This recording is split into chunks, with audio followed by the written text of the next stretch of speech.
थेना का जन्म अरिशेम द जज द्वारा किया गया था, जिन्होंने उन्हें डेवियंस से लड़ने के लिए कई ग्रहों पर भेजा जहां उन्हें सेंशिएंट लाइफ फॉर्म्स की मदद और सुरक्षा करनी थी। सुपरह्यूमन की ताकत। जैसे कि सभी एटर्नल्स, थेना भी बहुत अधिक सुपरह्यूमन ताकत रखती है, जो किसी नॉर्मल इंसान से बहुत अधिक है। थेना उस समय की तीसरी सबसे ताकतवर एटर्नल है, सिर्फ इकारिस और गिल्गमेश से कम ताकतवर है। वह आसानी से डेवियंस को मार सकती थी, जिसमें शामिल थे ताकतवर करो, जिसका साहस वह भी टॉन में सफल रही, जिसे ताकतवर कॉस्मिक एनर्जी एक्सोस्केलेटन की शक्ति से बढ़कर स्ट्राइक ब्लॉक करने में सफल भी रही। जबकि उसका ब्रूट फोर्स के मामले में इकारिस से कोई मुकाबला नहीं था, लेकिन फिर भी थेना केवल अपने साथी के साथ मध्य युद्ध करने में सफल रही।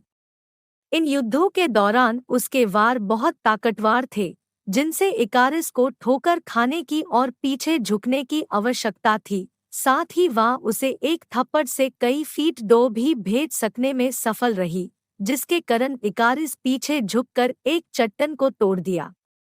सुपरह्यूमन ड्यूरेबिलिटी। जैसे सभी एटर्नल्स की तरह, थेना के पास भी आम इंसान से कई गुना ज्यादा ताकत है। उसकी शारीरिक ताकत आम इंसान से बहुत ज्यादा है, और वो शारीरिक और एनर्जी डैमेज से कई ज्यादा रेजिस्टेंट है। जब उसके दिमाग पर जोर असर करने लगा और वो अपने टीममेट्स पर हमला करने लगी, तो गिल्गमेश ने अपनी ताकत का इस्तेमाल करके उसे बेहोशी में डाल दिया। लेकिन फिर भी उससे कोई चोट नहीं लगी, क्योंकि गिल्गमेश ने उसे चोट पहुंचाने के बजाय उसे रोकने का ही इंतजाम किया था। जब थेना करो से लड़ रही थी, जिसे उस समय गिल्गमेश के पावर एब्जॉर्ब कर लिए थे, तब भी वो इस सुपरह्यूमन ताकत को सहन कर सकती थी और उसके शरीर पर कोई चोट या निशान नहीं थे, चाहे वो कितनी ही तेजी से उड़ जाती हो। डोमो के गिरने के बाद इकारिस ने उसे तबाह किया था, लेकिन उसके पास कोई निशान नहीं थे और वो बिना किसी चोट के ठीक से उभरा था। सुपरह्यूमन स्पीड। जैसे सभी एटर्नल्स, थेना भी अत्यधिक सुपरह्यूमन स्पीड से दौड़ना और चलना जानती है, जो कि किसी भी नॉर्मल इंसान से बहुत ज्यादा तेजी से है। वह इतनी तेज है कि उसने एक डेविएंट को अपनी तलवार से मार दिया जब तक वो उसकी तरफ देख ही नहीं पाया।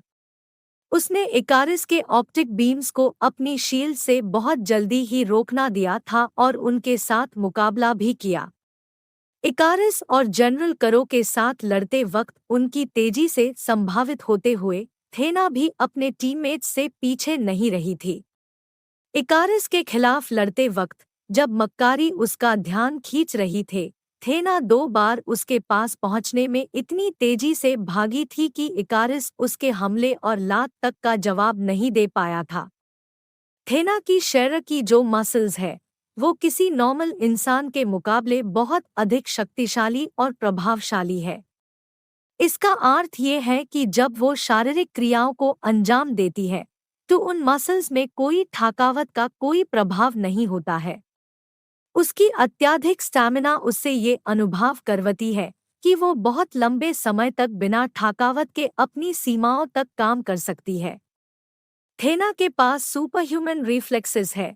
वो ऐसी चीजों को रोकने और बचाने में किसी नॉर्मल इंसान से बहुत ज्यादा तेज है, जो बहुत तेजी से गति से चल रही होती है। उसकी रिफ्लेक्सेस इतनी तेज और चस्ट होते हैं कि वो अपनी शील्ड से अपने दुश्मनों के झटके को रोक सकती है, जैसे इकारिस की ऑप्टिक बीम्स या करो के हमले, चाहे वो उसके पीछे से भी आ रहे हो। Enhance senses. थेना के सेंसेस किसी नॉर्मल इंसान से बहुत ज्यादा तेज होते हैं, जिसे वो करो को अंधेरे में एक गुफा में भी महसूस कर सकती है और बिना उसे देखे उसके दिल पे डूबे झटके भी लगा सकती है।